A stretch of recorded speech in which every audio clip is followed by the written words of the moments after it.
Hi, and welcome to our daily reading through the Oz series. I'm Mary, I'm the manager at the Claremont Branch Library, and we are currently reading the second book in the series, which is called The Land of Oz by L. Frank Baum. And today we'll be reading chapters 11 through 12, which at the end of today will put us halfway through the book. If you remember yesterday's reading, we had Tip the Scarecrow and Jack Pumpkinhead escape the Emerald City on the back of the Sawhorse because General Ginger's army of revolt had taken over the Emerald City. As Tip and his friends were escaping, they were going to the city of the Winkies, where the Tin Woodman was emperor. On their way there, the Sawhorse took them all into a river, and Jack ended up losing his head, and the Scarecrow ended up getting all his straw wet. Tip was able to rescue Jack Pumpkinhead's head, get Jack all back together, and then he dried out the straw for the Scarecrow and restuffed him so that he was as good as new also. And the friends were continuing on in their journey, and that is where we will pick up in chapter 11 here. So let's see how our friends do on their journey to the Winkies. So chapter 11. A nickel-plated emperor. Tip awoke soon after dawn, but the Scarecrow had already risen and plucked with his clumsy fingers a double handful of ripe berries from some bushes nearby. These the boy ate greedily, finding them an ample breakfast, and afterward the little party resumed its journey. After an hour's ride, they reached the summit of a hill from whence they espied the city of the Winkies, and noted the tall domes of the Emperor's palace rising from the clusters of more modest dwellings. The Scarecrow became greatly animated at this sight, and exclaimed, "How delighted I shall be to see my old friend the Tin Woodman again! I hope that he rules his people more successfully than I have ruled mine." "Is the Tin Woodman the Emperor of the Winkies?" asked the horse. "Yes, indeed. They invited him to rule over them soon after the Wicked Witch was destroyed, and as Nick Chopper has the best heart in all the world, I am sure he has provided an excellent and able emperor." "I thought that emperor was the title of a person who rules an empire," said Tip, "and the country of the Winkies is only a kingdom." "Don't mention that to the Tin Woodman," exclaimed the Scarecrow earnestly. "You would hurt his feelings terribly. He is a proud man, as he has every reason to be, and it pleases him to be termed emperor rather than king."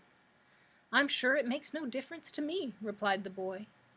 The Sawhorse now ambled forward at a pace so fast that its riders had to work to stick upon its back, so there was little further conversation until they drew up beside the palace steps. An aged Winkie, dressed in a uniform of silver cloth, came forward to assist them to alight. Said the Scarecrow to this personage, "Show us at once to your master, the Emperor." The man looked from one to the other of the party in an embarrassed way, and finally answered, "I fear I must ask you to wait for a time. The Emperor is not receiving this morning." "How is that?" inquired the Scarecrow anxiously.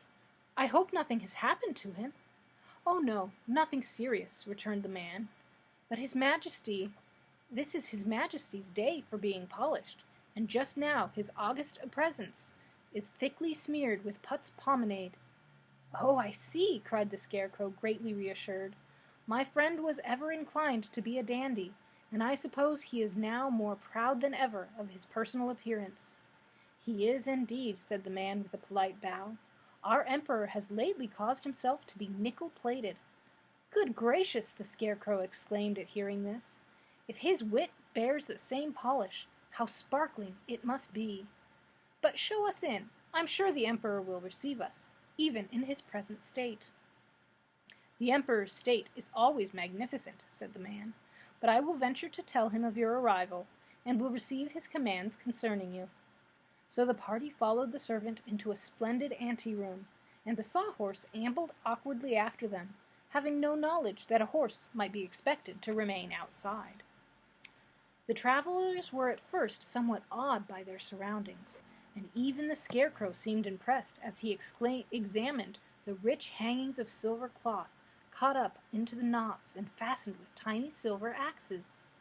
Upon a handsome center table stood a large silver oil can, richly engraved with scenes from the past adventures of the Tin Woodman, Dorothy, the Cowardly Lion, and the Scarecrow, the lines of the engraving being traced upon the silver in yellow gold.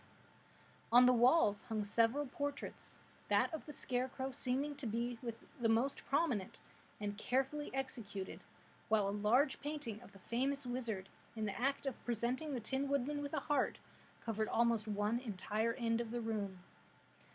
While the visitors gazed at these things in silent admiration, they suddenly heard a loud voice in the next room exclaim, "Well, well, well, what a surprise!" And then the door burst open, and Nick Chopper rushed into their midst, and caught the Scarecrow in a close and loving embrace that creased him into many folds and wrinkles. "My dear old friend, my noble comrade!" cried the Tin Woodman joyfully. How delighted I am to meet you once again!" And then he released the Scarecrow and held him at arm's length while he surveyed the beloved painted features. But alas! The face of the Scarecrow and many portions of his body bore great blotches of Putz pomade, and the Tin Woodman, in his eagerness to welcome his friend, had quite forgotten the condition of his toilet, and had rubbed the thick coating of paste from his own body to that of his comrade. "Dear me," said the Scarecrow dolefully, "what a mess I'm in." "Never mind, my friend," returned the Tin Woodman. "I'll send you to my imperial laundry, and you'll come out as good as new." "Won't I be mangled?" asked the Scarecrow. "No, indeed," was the reply. "But tell me, how came your Majesty here, and who are your companions?" The Scarecrow, with great politeness, introduced Tip and Jack Pumpkinhead, and the latter personage seemed to interest the Tin Woodman greatly. "You are not very substantial, I must admit," said the Emperor, "but you are certainly unusual, and therefore worthy to become a member of our select society." "I thank your Majesty," said Jack humbly. "I hope you are enjoying good health," continued the Woodman. "At present, yes," replied the Pumpkinhead with a sigh, "but I am constant terror of the day when I shall spoil." "Nonsense," said the Emperor, but in a kindly, sympathetic tone. "Do not, I beg you, dampen today's sun with the showers of tomorrow, for before your head has time to spoil, you can have it canned, and in that way it may be preserved indefinitely." Tip, during this conversation, was looking at the Woodman with undisguised amazement, and noticed that the celebrated Emperor of the Winkies was composed entirely of pieces of tin, neatly soldered and riveted together into the form of a man. He rattled and clanked a little as he moved, but in the main he seemed to be most cleverly constructed, and his appearance was only marred by the thick coating of polishing paste that covered him from head to foot. The boy's intent gaze caused the Tin Woodman to remember that he was not in the most presentable condition, so he begged his friends to excuse him while he retired to his private apartment and allowed his servants to polish him. This was accomplished in a short time, and when the Emperor returned, his nickel-plated body shone so magnificently that the Scarecrow heartily congratulated him on his improved appearance. "That nickel plate was, I confess, a happy thought," said Nick, "and it was the more necessary because I had become somewhat scratched during my adventurous experiences. You will observe this engraved star upon my left breast. It not only indicates where my excellent heart lies, but covers very neatly the patch made by the wonderful wizard when he placed that valued organ in my breast with his own skillful hands." "Is your heart, then, a hand organ?" asked the Pumpkinhead curiously. "By no means," responded the Emperor with dignity. "It is, I am convinced, a strictly orthodox heart, although somewhat larger and warmer than most people possess." Then he turned to the Scarecrow and asked, "Are your subjects happy and contented, my dear friend?"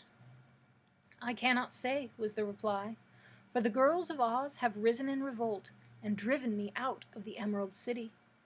"Great goodness!" cried the Tin Woodman. "What a calamity! They surely do not complain of your wise and generous rule?" "No, but they say it is a poor rule, and that "It is a poor rule that don't work both ways," answered the Scarecrow, "and these females are also of the opinion that men have ruled the land long enough. So they have captured my city, robbed the treasury of all its jewels, and are running things to suit themselves." "Dear me, what an extraordinary idea!" cried the Emperor, who was both shocked and surprised.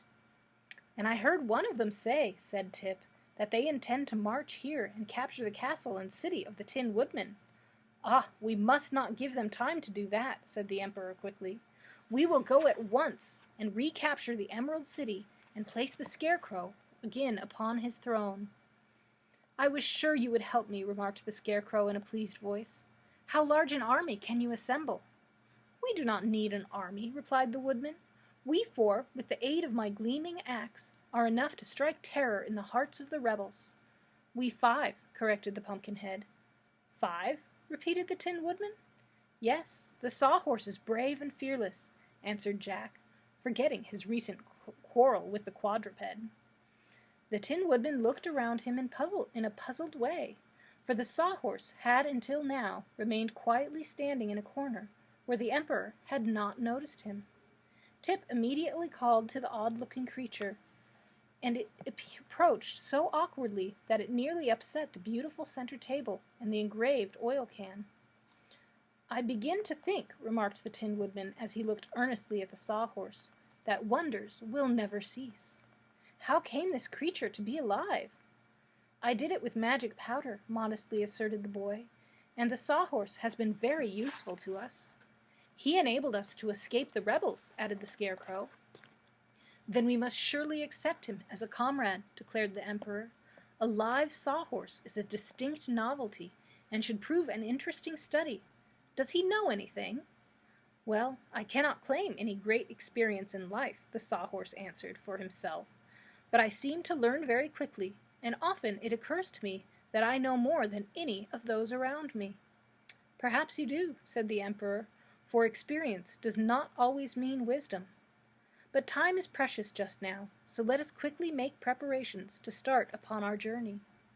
The Emperor called his Lord High Chancellor and instructed him how to run the kingdom during his absence. Meanwhile, the Scarecrow was taken apart, and the painted sack that served him for a head was carefully laundered and restuffed with the brains originally given him by the great wizard. His clothes were also cleaned and pressed by the imperial tailors, and his crown polished and again sewed upon his head, for the Tin Woodman insisted he should not renounce his badge of royalty. The Scarecrow now presented a very respectable appearance, and although in no way addicted to vanity, he was quite pleased with himself, and strutted a trifle as he walked. While this was being done, Tip mended the wooden limbs of Jack Pumpkinhead, and made them stronger than before, and the Sawhorse was also inspected to see if he was in good working order. Then, bright and early the next morning, they set out upon the return journey to the Emerald City, the Tin Woodman bearing upon his shoulder a gleaming axe and leading the way, while the Pumpkinhead rode upon the Sawhorse, and Tip and the Scarecrow walked upon either side to make sure that he didn't fall off or become damaged. Chapter 12. Mr. H.M. Wogglebug, T.E. Now General Ginger, who you will remember commanded the army of revolt, was rendered very uneasy by the escape of the Scarecrow from the Emerald City. She feared, and with good reason, that if His Majesty and the Tin Woodman joined forces, it would mean danger to her and her entire army, for the people of Oz had not yet forgotten the deeds of these famous heroes who had passed successfully through so many startling adventures. So Ginger sent post-haste for old Mombi, the witch, and promised her large rewards if she would come to the assistance of the rebel army. Mombi was furious at the trick Tip had played upon her, as well as his escape and the theft of the precious powder of life, so she needed no urging to induce her to travel to the Emerald City to assist Ginger in defeating the Scarecrow and the Tin Woodman, who had made Tip one of their friends. Mombi had no sooner arrived at the royal palace than she discovered, by means of her secret magic, that the adventurers were starting upon their journey to the Emerald City. so she retired to a small room high up in a tower and locked herself in while she practiced such arts as she could command to prevent the return of the Scarecrow and his companions. That was why the Tin Woodman presently stopped and said, "Something very curious has happened.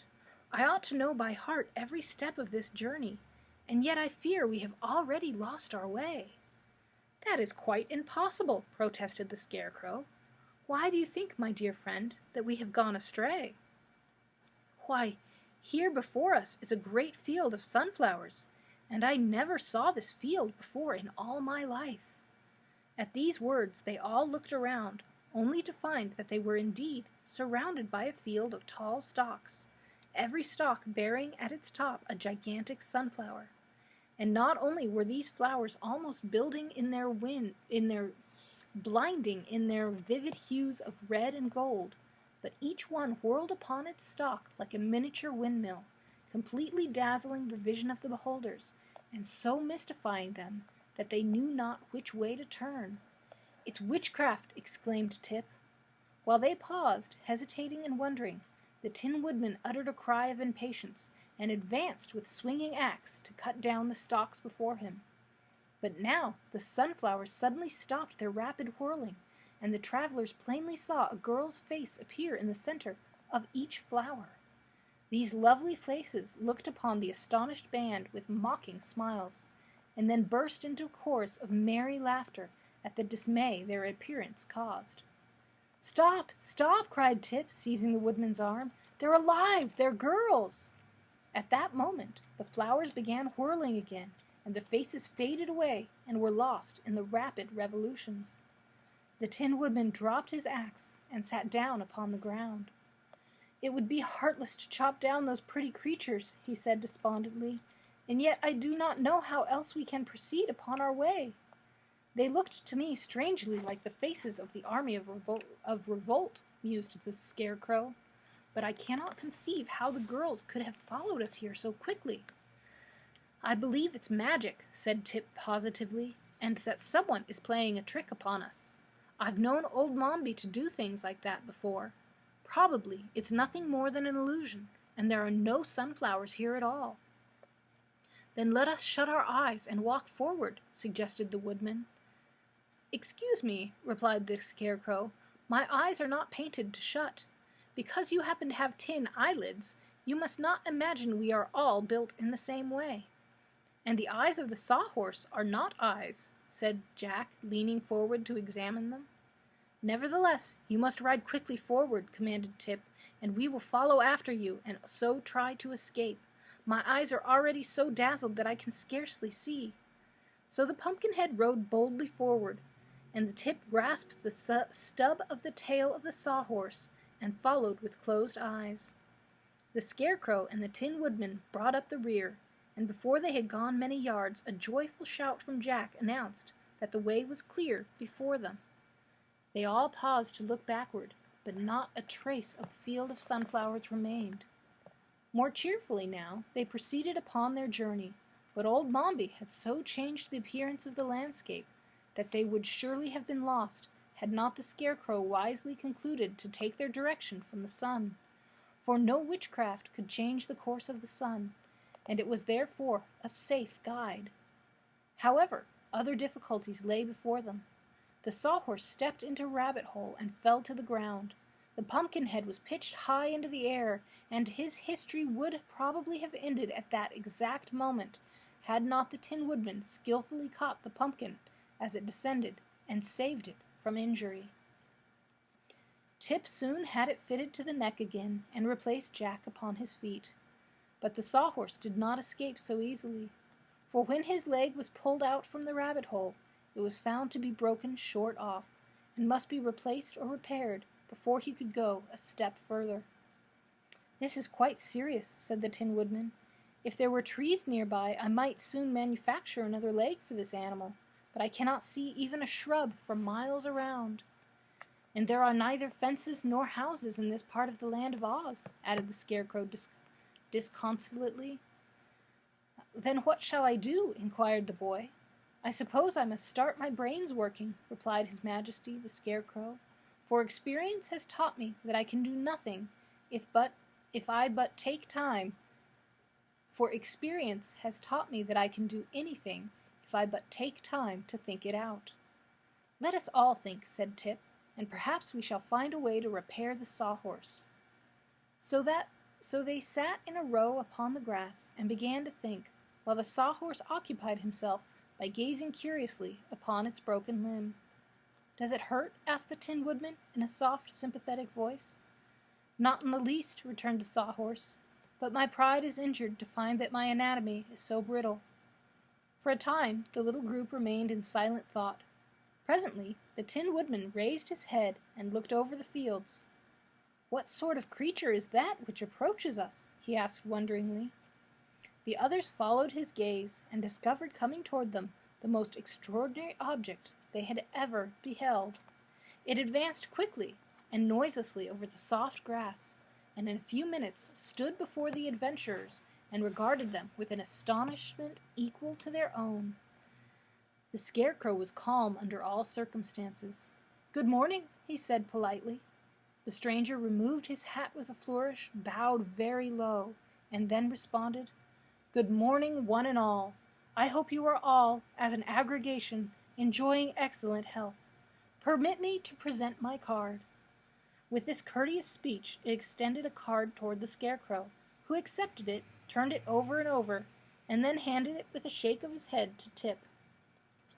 The boy read aloud, "Mr. H.M. Wogglebug, T.E." "Dear me!" exclaimed the Pumpkinhead, staring somewhat intently.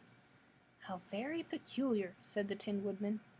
Tip's eyes were round and wondering, and the sawhorse uttered a sigh and turned away its head. "Are you really a Wogglebug?" inquired the Scarecrow. "Most certainly, my dear sir," answered the stranger briskly. "Is not my name upon the card?" "It is," said the Scarecrow. "But may I ask what H.M. stands for?" "H.M. means highly magnified," returned the Wogglebug proudly. "Oh, I see." The Scarecrow viewed the stranger critically. "And are you, in truth, highly magnified?" "Sir," said the Wogglebug, "I take you for a gentleman of judgment and discernment. Does it not occur to you that I am several thousand times greater than any Wogglebug you ever saw before? Therefore it is plainly evident that I am highly magnified, and there is no good reason why you should doubt the fact." "Pardon me," returned the Scarecrow. "My brains are slightly mixed since I was last laundered.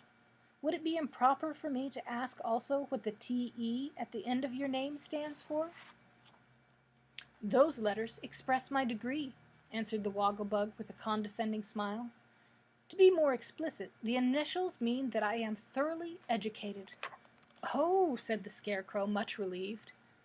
Tip had not yet taken his eyes off this wonderful personage. What he saw was a great round bug-like body supported upon two slender legs which ended in delicate feet, the toes curling upward.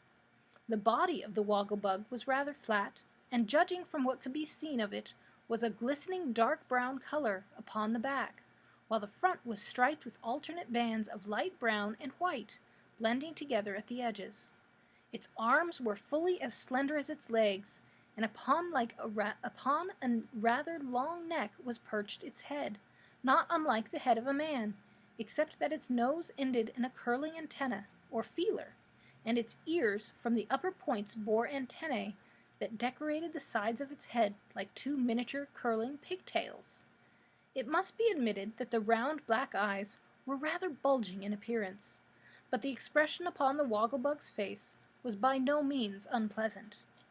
For dress, the insect wore a dark blue swallowtail coat with a yellow silk lining and a flower in the buttonhole, a vest of white duck that stretched tightly across the wide body, knickerbockers of fawn-colored plush fastened at the knees with gilt buckles, and perched upon its small head was jauntily set a tall silk hat.